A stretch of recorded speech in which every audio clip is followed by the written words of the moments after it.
Okay. Excellent. So we're good there. Now, communications. Are there any communications from DEEP that we should be aware of? No one? Shellfish or Harbor Commission? No. No, Oh, that's a wonderful thing. no, maybe. Anything from the Department of Transportation? No, Dave, you guys haven't heard anything? No, No. sir. No, okay.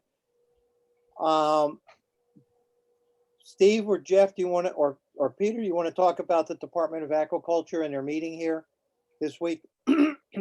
Just so that everybody here knows. Yeah, sure. So I think now a couple of years ago, the Shellfish Commission was asked to submit a wish list in the form of a hierarchy of shellfish restoration sites. And we selected two. It turns out that the state is more interested in doing intertidal ones, and two of our three were intertidal, and they saw both of them this week to do some initial survey work and to build their own database and to examine the feasibility of these sites. They looked at the west side of the 5 Mile River and looked at what would be the holy grail for us, the southern terminus of Veterans Park. And we had a good turnout from the committee and both commissions. And Dick was there, and Norm also graced us with his presence and lots of words of wisdom in terms of the feasibility of that site. And last and certainly not least, Jeff prepared some terrific materials to present, poster boards on easels and handouts involving those same images and data discussing the Norwalk Harbor Management Plan as it relates to shellfish management. So thanks to everyone. Special thanks to Jeff. Any other comments about that? Yeah, Steve, you referred to the one spot as the what? The Holy Grail. And please help me out here. Please explain to me why that's the case. Sure. So historical shell fishing in Norwalk essentially started not far from that southern terminus. And as you may know, Veterans Park was once a very thriving salt marsh before it became the town dump, and eventually the park and the annual site of the Oyster Festival, ironically. And based on the opinion of the commission, based on Dick's opinion, Norm's opinion, going back generations, that this area would feed gametes, would feed larvae, would feed spat to a very large area inside the islands. Gotcha. Good, thank you. That's helpful. Yeah. Welcome, Jim. Thank you. Maybe one other thing to say, Joe, Go ahead. is that, so apparently there are federal funds available for what's being called the Connecticut Shellfish Restoration Planning Program.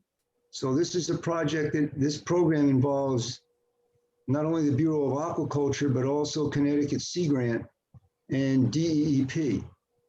So the first step is to identify these candidate sites that have potential for restoration as shellfish habitat. And so this group with the three agencies that I mentioned is looking at all of the Connecticut towns. And that's the first step of this project. Then they're going to identify what appear to be the most feasible sites. And then hopefully there will be funds available to look at what to do to enhance them for shellfish habitat. And we would then be up to us to apply for those funds to do the feasibility analysis. So we mentioned that the Harbor Commission and the Shellfish Commission have that experience in applying for grant funds such as that. So it'll be a ways, but I think we can make a good case as to why money should be directed towards that intertidal area south of Veterans Sure. Park. And we know the USDA has its eye on Connecticut. Yeah. Since we produce most of the shellfish in the state, I mean, we think that with our hard work, we should have a leg up on the competition. Wow. And not to just to say, not to be naive by making this statement, but God, our history, going back decades from what we've become or what we were to this day, that would be really, really nice, and that would really enhance that application. Yes, Jim, and it's very interesting, not to go, take everybody's time, but in preparation for this meeting, and we've known this for some time, is that, the oyster industry in large part started in Norwalk. Yes. And in the late 1920s, the state closed the shellfish beds in Norwalk Harbor. And in large part because of the dump at the south part of Seaview Avenue. Yeah. So that's when the oystermen sued the city of Norwalk for the Wow. pollution that caused the beds to be closed. And the city Wow. agreed as a result to close the dump and to build a wastewater treatment plant. Yeah. And then over time, Veterans Park was built with dredge material from the harbor. So Wow. yeah, it's very, very interesting. But yeah, so keep going a little bit, but it points out again the importance of clean water in the harbor. Yeah.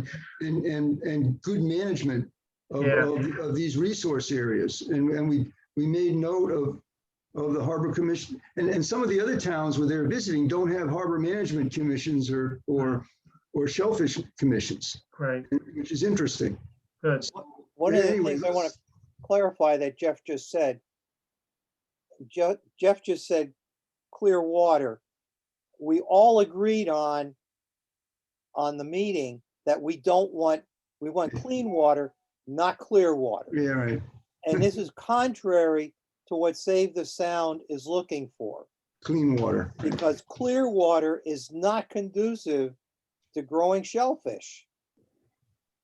Because you don't have the plankton available that facilitates the growth rate that these can generate. Years ago, the shellfish could grow to harvest size in usually 3 years. Now it's taking 4 to 5 years, just because the water is clearer. Good. So it's a fine line, and it's an interesting point. When Save the Sound does this again, I hope we fail, because we have a good argument for it.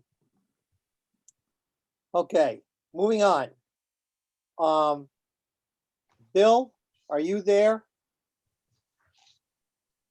Bill's on the call. He may be having some audio issues. Okay. Just wanted to introduce Bill. I don't know if all of you got the note from Tom. This is Tom's last night with us. Hopefully he'll have many more last nights in other stages of his life and have a good time. And on behalf of the Shellfish Commission, the Harbor Water Quality Commission, thank you. Thank you. A lot of history sitting in that chair. Thank you, Joe. It's been an honor and a pleasure to serve these committees. Bill was hired to take over my role.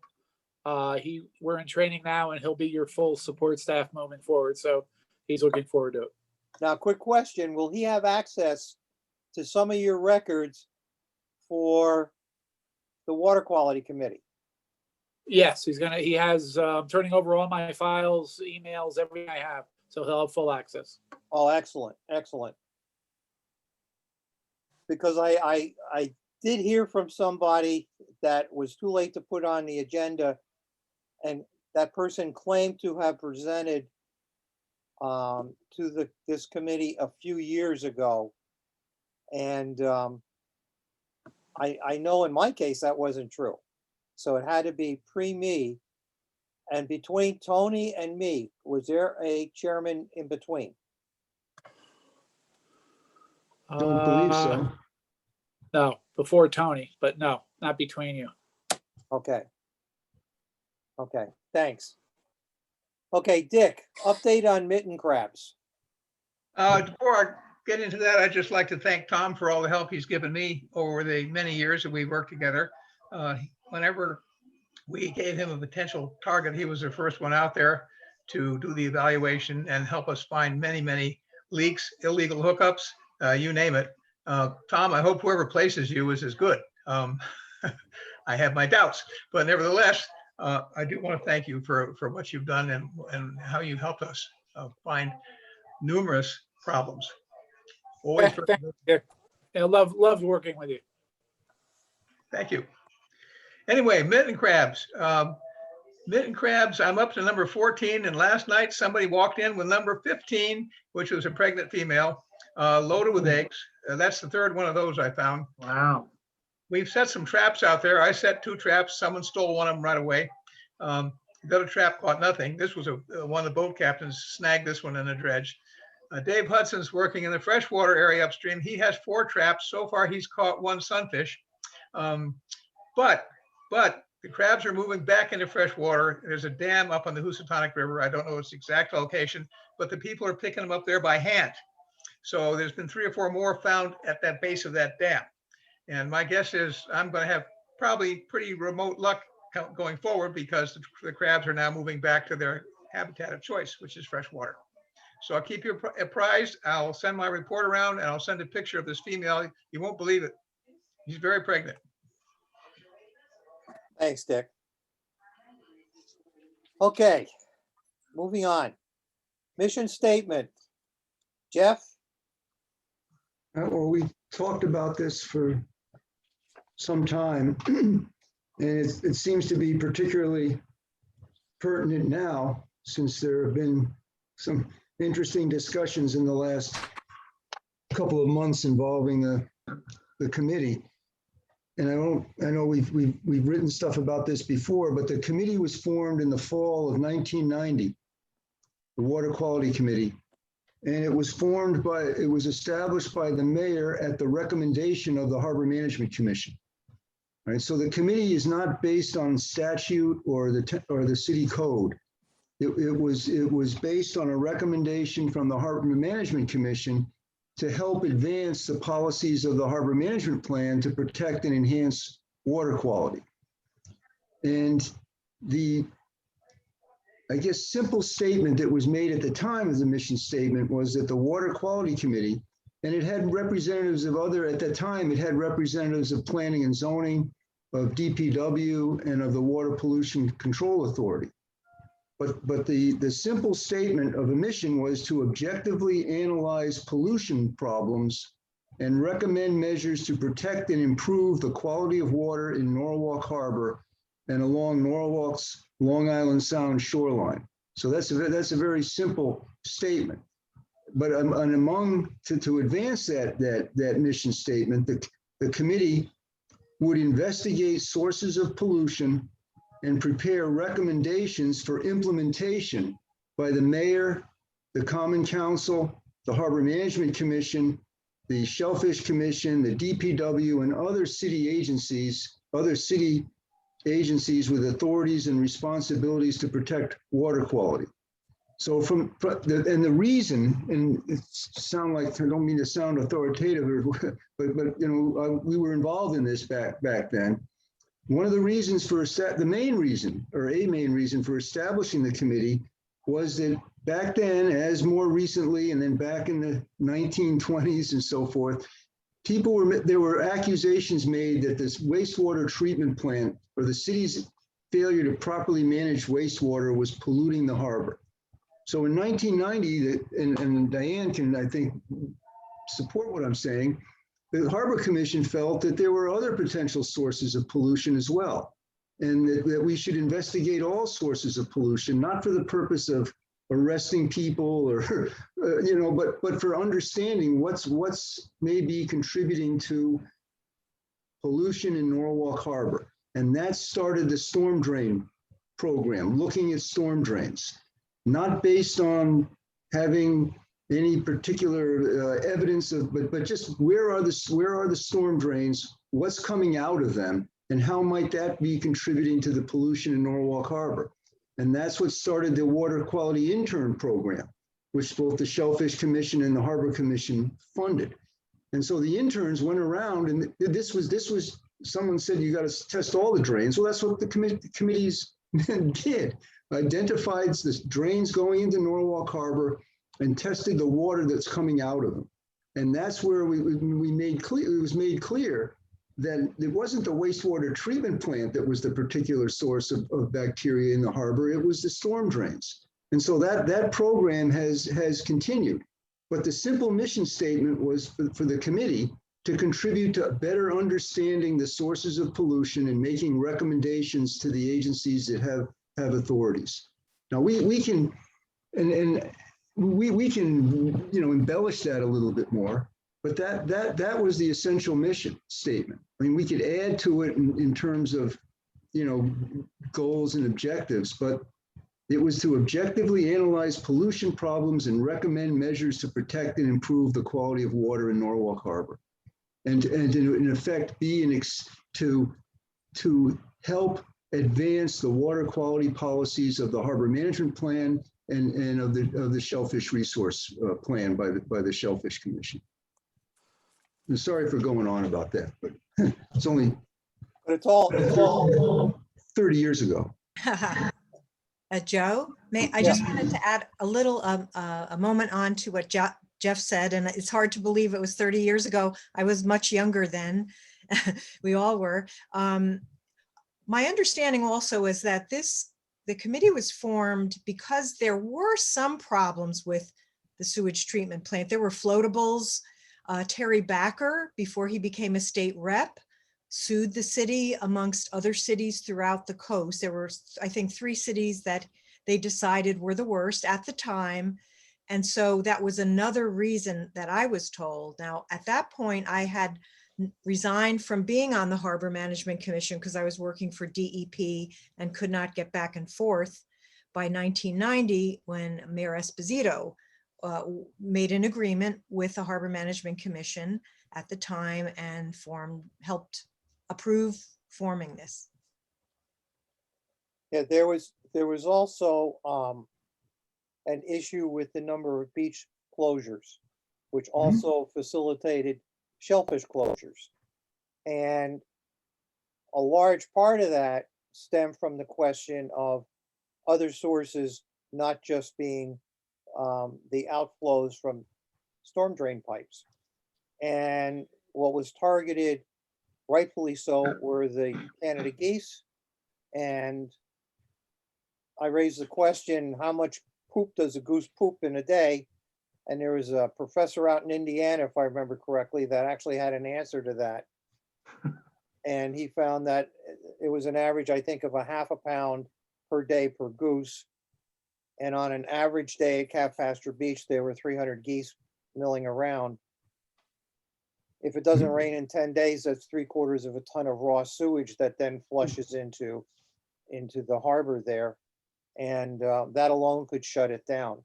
And they found that the E. coli, coliform bacteria, were present in Canada geese. And I don't know if they know now whether all the other waterfowl have E. coli in their guts, but I would imagine most of them do. And in the wintertime, I happen to be looking at a Google Earth picture taken in the wintertime of the harbor, and you could see several hundred birds floating in the harbor just from the whatever birds they were. And that all contributes to it. And it's a matter now, at some point, hopefully we'll be able to determine whether any coliform bacteria is other than avian. And then that would possibly open up more avenues for research. But that's been going on. And like Jeff said, that was the mission. And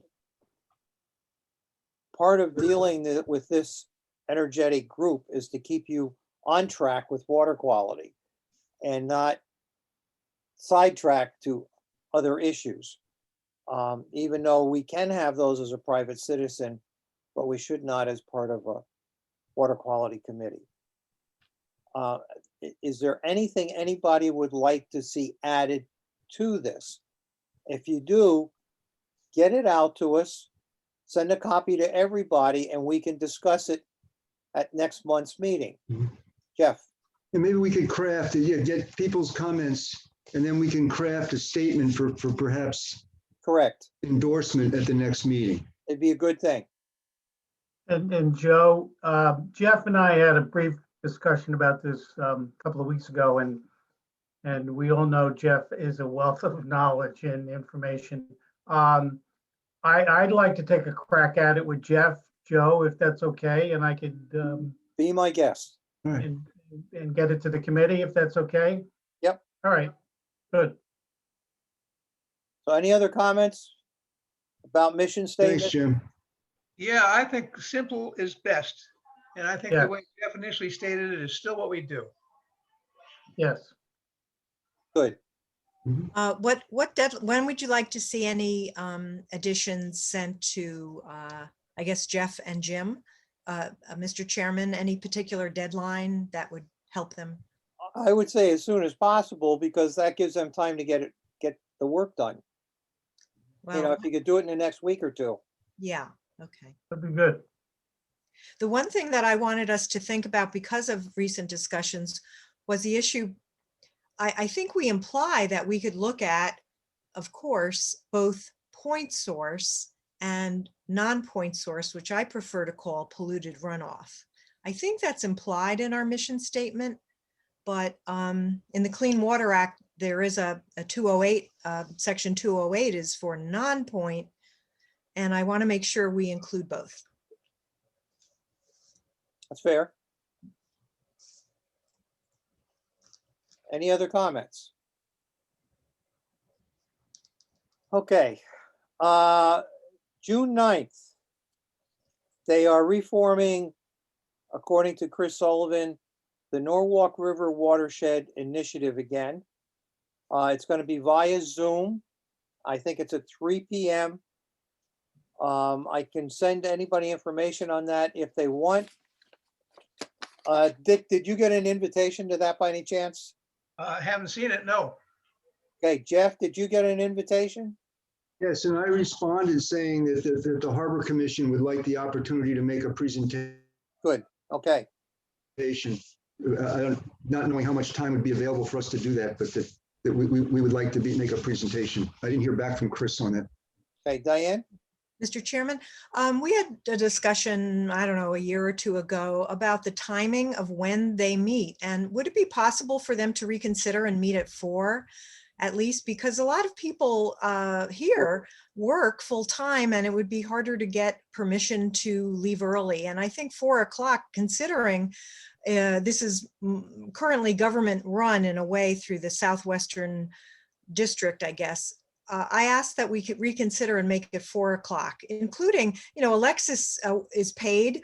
She works full time. I don't see why they couldn't move it at least an hour up the chain. I Good to me. can make that known. Okay, any other comments about the watershed initiative? Okay, number 5, recommendation to city for future discharges from private neighborhoods into Norwalk waters and have the approval of DPW. This has come out about because of what has gone on at Wilson Point. And one of the things I would like to do goes along with number 6, to recommend to the city to fund another low tide intern survey for discharge pipes into the Norwalk waters. This is like we did in 1991 when the 2 interns walked the entire Norwalk shore and charted every discharge pipe. With the hurricanes we've had, rebuilding with that, private areas doing whatever they do, it'll give us an idea of what goes on, how many pipes are registered and how many are not. And then we can go from there. Jeff? I think that's a good idea, but why can't we just redirect the monies that we're currently providing for the intern program and ask Harbor Watch to utilize that money to test specific storm drains. Oh, you could do that. That's what we've always, that was the purpose of that program to start with. Why can't we just repurpose the people that take that are sampling the water now and just redirect them to a different location? Instead of upstream in the river, down in the harbor. We We're already easily, paying for it. we easily could do that. Now that comes out of the Harbor Commission, right? And the Shellfish Commission. And the Shellfish. So we would have to ask them to redirect the interns to spend 1 or 2 days a week during low tide, cruising the shore. I guess maybe it's proper to, more accurate or precise to say they're volunteers that do it, but that was the purpose of that program when it was set up. Why not have them do it? Jeff, you seem to indicate that it's all fresh water that Harbor Watch is doing now. They have a hell of a lot of saltwater pipes identified, and it would not be a huge effort to expand that a little bit more. You know, there's 10 pipes in Norwalk Harbor that gets tested every 2 weeks to begin with. Yeah, we were just asking them to test some other ones, identify some other ones and test them. There's no problem with that. Yep. I'm just making the point that they know where a lot of them are now. So the question is, Joe, who makes that ultimate decision to reallocate those resources? That would be think the the Health Harbor Department. Commission and the Shellfish Commission. Yeah, Jim, the Shellfish Commission, Harbor Commission, and the Health Department all contribute $3,000 apiece for the interns. Their main mission is to test the beaches for us every Monday morning, and if necessary, retest if we get any high samples. Right. So after that, they then allocate the resources for Harbor Watch to test some of these other outflows. Okay, thanks, Tom. But who has the ultimate responsibility to say, go ahead and do that? The Health Department. And who's that, Pete?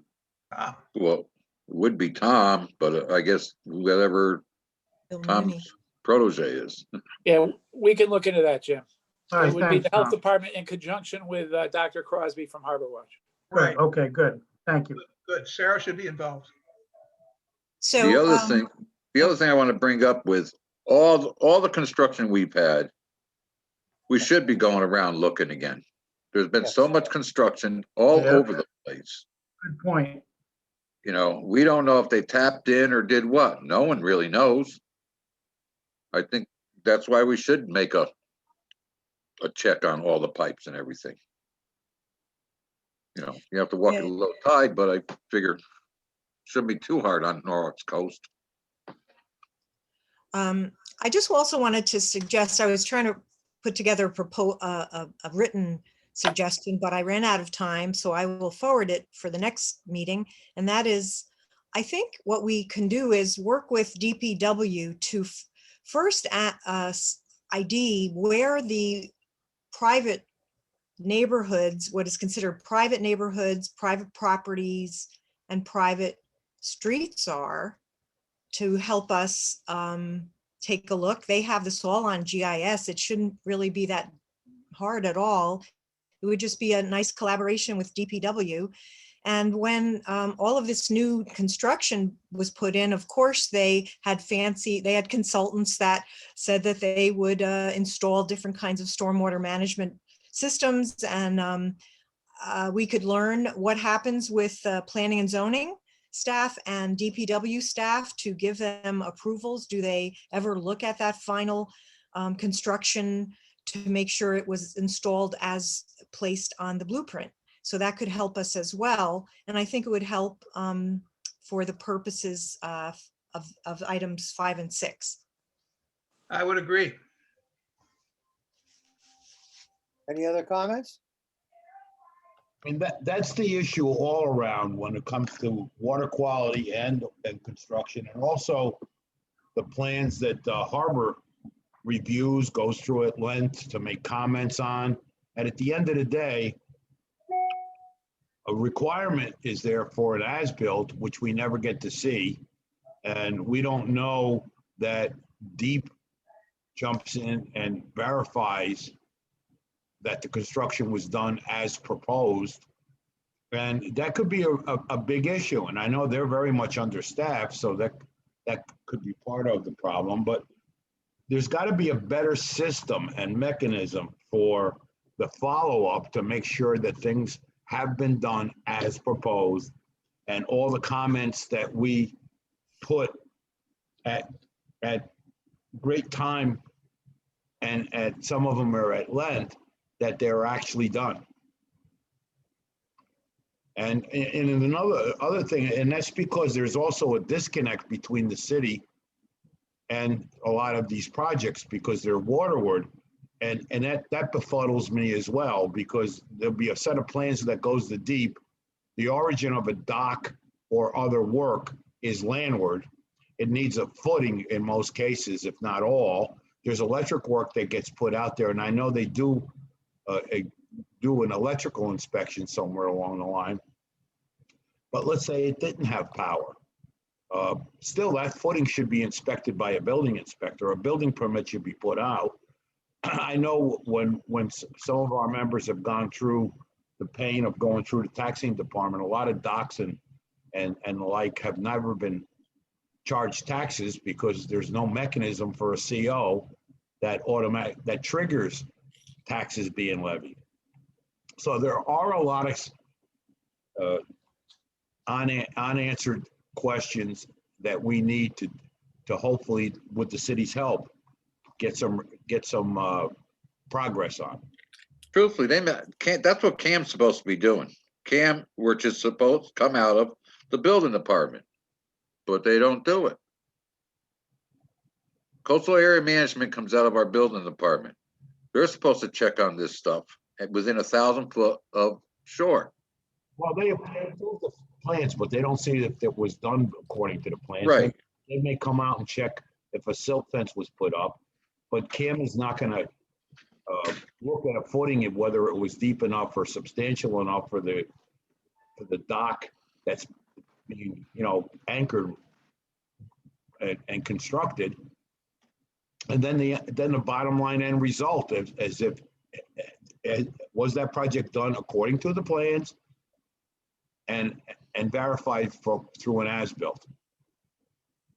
No, That's a wonderful, excuse me, Mr. Chairman, could this be a good visitor, guest speaker from either DPW, code enforcement, or zoning commission in our future meeting? Because that seems like a wonderful identified gap in information gap, I guess, and it would be helpful for all parties to know what happens. That's a great idea, John.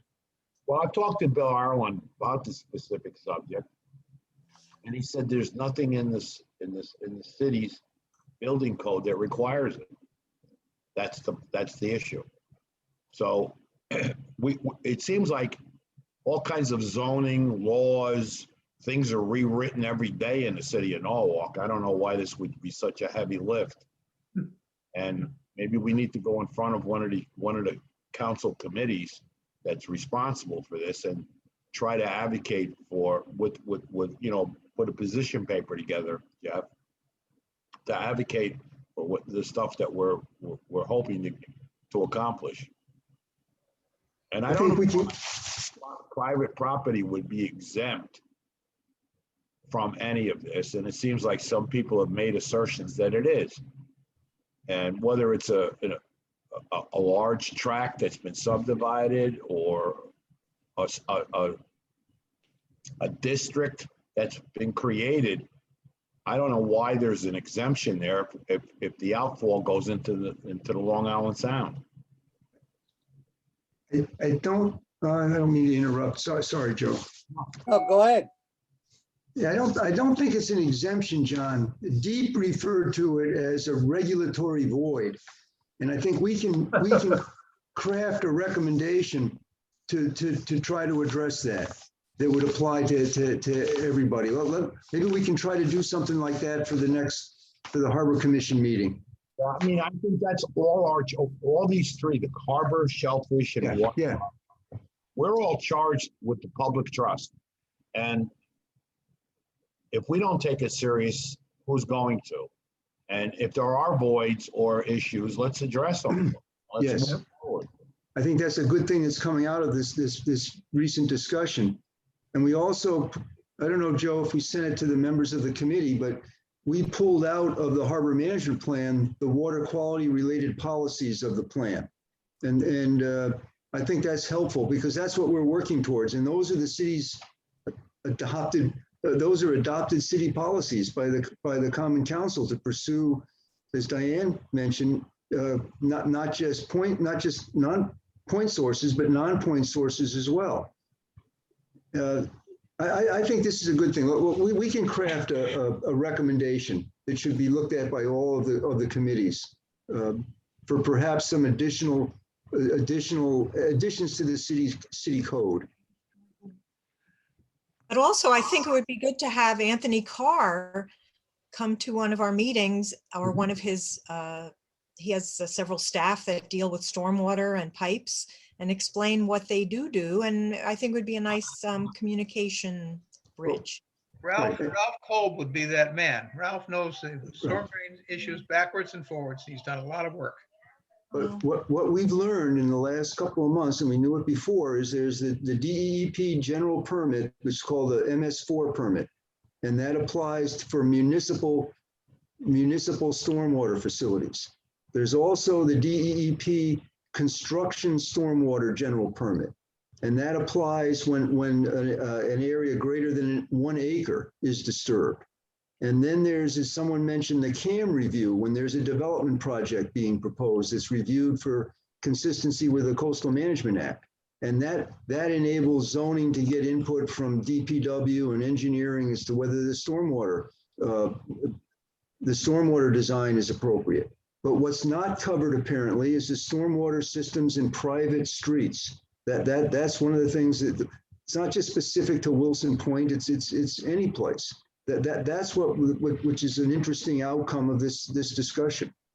What's the best way to ensure that those systems are designed according to some sort of professional standards to protect the water quality in Norwalk Harbor, which is especially important because of the shellfish resources. Can anybody bring me up to date on where the whole thing started was this marina issue? Can anybody bring me up to date on where that stands? It seems like one woman has raised an awful lot of hell. And I'd like to know what we're doing, if anything. As far as the marina is concerned, I'm not sure what's going on with that, Dick. I understand, I think they're talking to the Shellfish Commission tonight. Yep. Am I correct, Steve or Peter? Correct. The Commodore, I believe, will speak tonight. Right. Good.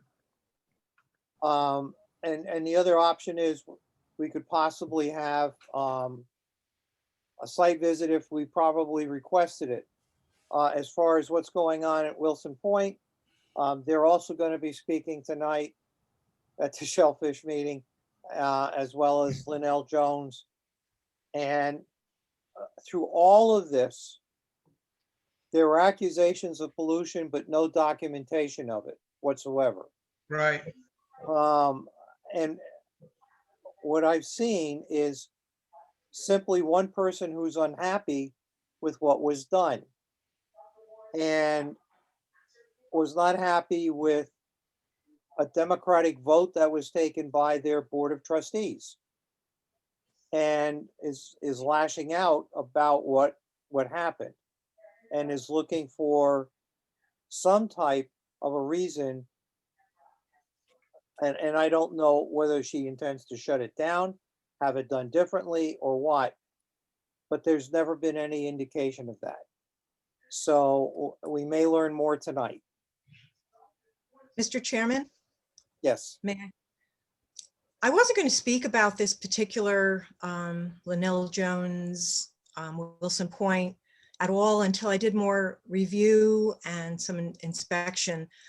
But because of comments I just heard, I just want to begin a conversation I hope we have next month. And that is, our Water Quality Committee should welcome citizens who have some doubts or some suggestions about possible pollution. And I sorry, I disagree with you or anyone here that has mentioned that Miss Jones is making things up or has a big mouth or any of these.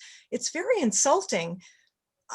And I don't think I'm just hoping that we could, first of all, not judge her, not judge anyone yet, because we have some work to do.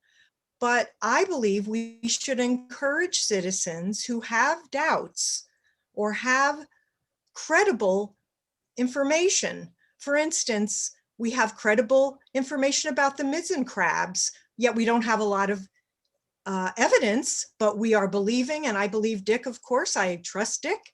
Well, in this case, we have someone that has lived on this place, Wilson Point, for a long time and has made observations and has had pushback and people not giving her information from what my review so far. So I just want to caution us not to judge anyone yet, right? Including Miss Jones, because it sends a chill to the public that it's not welcome. And I think Like to One know thing I got to tell you, if there's any substance to it. I'm not after Miss Jones. Is there any substance to this?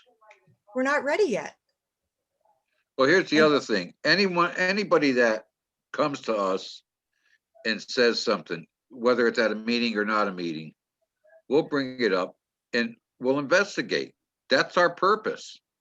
Right. If you look at what the Shellfish Commission does, is to keep the shellfish plentiful and able to grow and everything. Well, if you don't investigate, even if it's a place upstream, like remember we were getting all the pollution from a alpaca farm, was it, or what was it? One of those things up in Wilton was coming down here. If we didn't investigate it and find out, you know, that's why whatever anybody ever says anything and has a complaint about something, we try to investigate it. Just like docks and stuff like that. To go on what you said, I don't think say that we've been after any women. We've had two guys come in, one that runs that water quality laboratory that made assessments about the harbor, and we had another guy come in and said how the landfill was leaking PCBs. And we ran both those down and found out they were bogus. Yeah, Diane, I think you're jumping to conclusions in this case. We're trying to find out what's actually going on. And the fact that she's had a platform with us, with the Shellfish Commission, the Harbor Commission, but we have no evidence. We've had accusations, but no evidence. And the fact that we are taking a look at investigating stormwater discharge in private areas all came about because of what she initiated.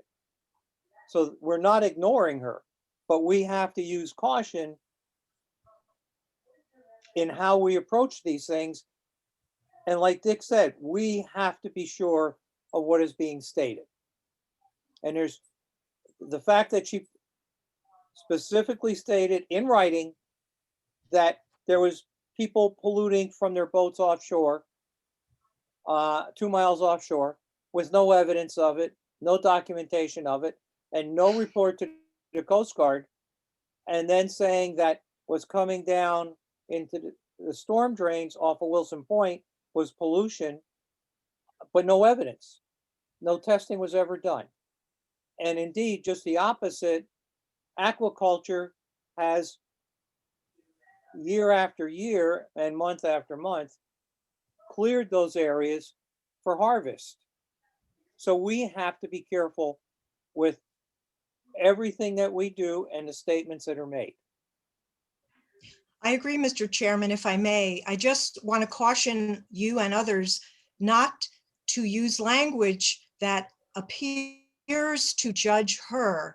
And the thing is, she is a citizen, and there is a phenomenon called citizen science and citizen observation, where the citizen doesn't have to be a water quality biologist in order to identify potential sources of pollution. And so, yes, possibly she overstated something, but I believe, that there is, it's worthy of additional investigation or discussion. And it's also brought us to talking about a good thing, which is our coastal polluted runoff on private streets as well as regular streets. And I think it's something that is a good thing. And I really wanted to caution us to add some negativity or negative cloud over a citizen that has brought this to our attention at this point. Let's see what we come up with, right? And then I think we will welcome men, women, whomever to come before us and the Harbor Commission with their concerns. You're right, Diane, but the time has come to find out if there is something rather than just continually talking about it. We need Right. to test the water and get to the bottom of it. And Right. Tom, I look at you, how do we do it? I think that'll be discussed, Dick, with the Shellfish Commission meeting as far as hearing out all the parties involved and trying to come up with a solution. Good. I gotta say one thing, though. We investigate. We're going to investigate this one way or another. We have to, whether it's false or not. If it's false, then we'll come out and say, you're wrong. It is good. But if it isn't, she's right then. But no one will know till we do the testing and look at it. That's the only thing, something like that, anything that anybody comes up and wants us to look at, we have to. If we don't, then we aren't doing our job. Just like we go out and look at the docks, how they're being built and everything. If we don't do that, we're not doing our job.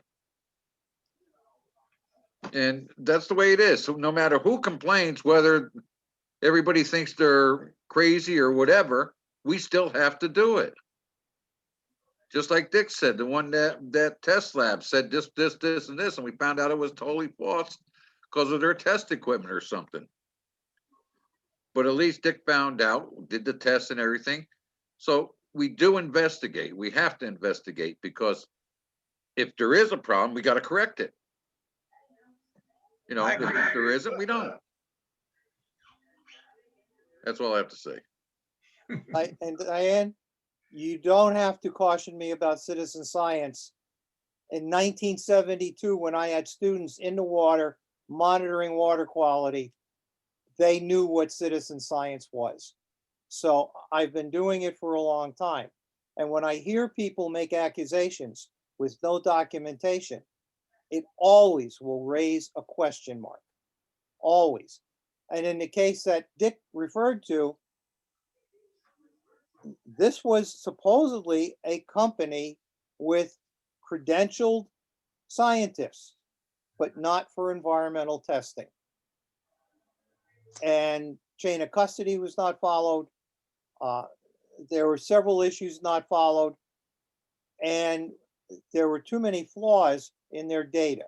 We pointed it out. They agreed to it, but they haven't done any testing since. So it's a matter of how we approach this.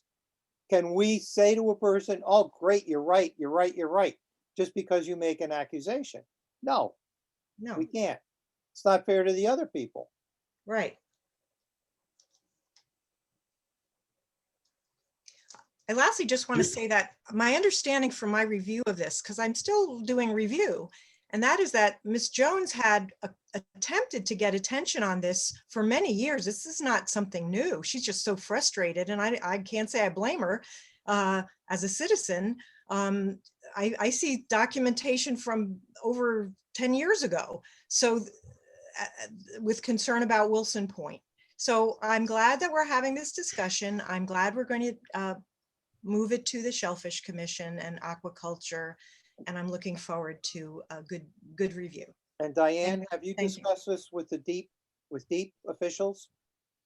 Well, I will say I do not agree with Chris Malik. I mean, I'm doing review I'm not on. referring to Chris Malik. Yeah. I'm referring to the people that are responsible for checking on these types of activities. Because I contacted them and they said that the work that was done met their approval. And the same thing was true with the yacht club. However, based on what she presented, there may be new cause to look at it. Sure. We still have to look at it. We cannot take somebody, let's just say at this meeting right now, someone came up and accused you of dumping down storm drains in front of your house because they've lived there longer than you have. Do we take their word for it, or do we investigate? Definitely, we need to do research. Absolutely. Investigate. I'm a former investigator with the DEP, so yes, there are standards, there's ways of doing it in a neutral way, and that's what I look forward to us doing. Thanks. Correct. Get on with it. Right, right. And what was that, Dave? Let's get on Get with it. on with it. Yeah. Yeah. Yavo. Just a comment, Joe, I'm sorry to talk so much, but this is one of the policies of the Harbor Management Plan, among a number of them dealing with water quality. And the policy is that an effective ongoing program of water quality monitoring in Norwalk Harbor and upstream in the Norwalk River by qualified governmental and non-governmental organizations should be encouraged and supported to identify existing and potential sources of pollution and establish and maintain a database of information to guide future planning. So the water quality testing is meant to be an ongoing program, not just, somebody makes sort of tiring to hear, the personal accusations, but it was supposed to be an ongoing program, or it has been, to identify what's going on in Norwalk Harbor, not for the purpose of, again, arresting people, but just understanding what's going on and to do it over time. So you might be able to see how things are changing. But it was meant to be an unbiased program that identifies storm drains and see what's coming out of the storm drain. That was always the foundation of what we had always been working on, I thought. Yeah, Jeff, and it was to correct the problems too. And to correct the problem, yes, if you saw a problem, found a problem, but you do it on an ongoing basis to see how things may be changing. Now, Jeff, that's what's ongoing. Every 2 weeks, 10 storm drains get tested. I run bacteria tests on that harbor every couple of weeks. I just did. Well, apparently not the area that someone has a concern about now, Dick. I test Norwalk Harbor. That's, if you want me to go further, you tell me. You tell me. Well, go we further. just talked about it, the private storm drains. And to reallocate the monies to test them. Want me to do that? Fine. I'm not going to go there without somebody at least pointing me in that direction and giving me a pat on the back. That's what we've been talking about for the last hour or so. No, absolutely. I'm not going to go there unless I get direction to do it. Right. If Tom wants me to do that and wants to come along, well, that's what we'll do. That's outside our track, that particular location. Yeah, and Jeff, technically, I don't know if Wilson Point is considered in the Norwalk Harbor. And we may have to expand that to say. No, Norwalk Harbor includes actually the 5 Mile River. It's in the outer harbor. It's not in the inner harbor, but it's all part of the boundary, within the boundaries of Norwalk Harbor established in the charter and the Harbor Management Plan. And there's natural beds there. Yeah. Yes. The tract data goes back to 1882. Yeah, so they absolutely have to be protected. So before we beat this to death, Yeah. are there any public comments?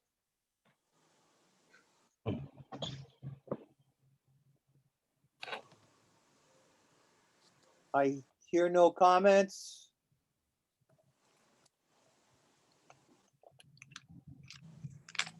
You make sure that I get a click-through link for the Shellfish meeting, please. Yeah. Okay, I had included meetings, approval of the minutes from the last meeting. Any changes there?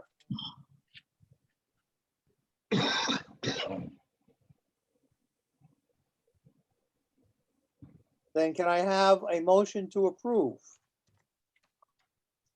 So moved. A Second, Second, second. second, all in favor? Aye. Aye, Aye. opposed? Abstains? Okay, and finally, next meeting, July 1st. Can I have a motion to adjourn? Oh, Make can a I- motion. Can I ask a question, Joe? Okay. Go ahead. Is it possible to meet in person? Yeah. Yeah. We'll we do find that? out. Yeah, Jim, to answer that, it's being considered. We still haven't got the okay for that. Okay. I love to meet in person, guys. Yes. We're all zoomed out. Yeah, it's a lot better meeting in person. At least you can talk to people. Right. And have someone flash here and flash there and flash here. Yeah, but I'm gonna miss Steve's cat. Are I we would gonna like be to know required if- to be vaccinated? Yes, I want to know who's Are vaccinated. we gonna be and- required? I am. Uh, I am. Who isn't has to wear a mask. That's all. So back to the original question. Can I have a motion to adjourn? I made a motion. Second. All in favor? Aye. Aye. Aye. Thanks, Tom. Nice working with you. All right, very good. Good to see you. Take care. See you soon, Bye. Tom. Nice seeing Bye, you, Tom. Tom. Yeah. I'll Take see you in care, Tom. 15 minutes. Tom, Okay. do I just get back on another, look for an email? Yes, I'm gonna, who's on from IT? Is Anthony on or Larry?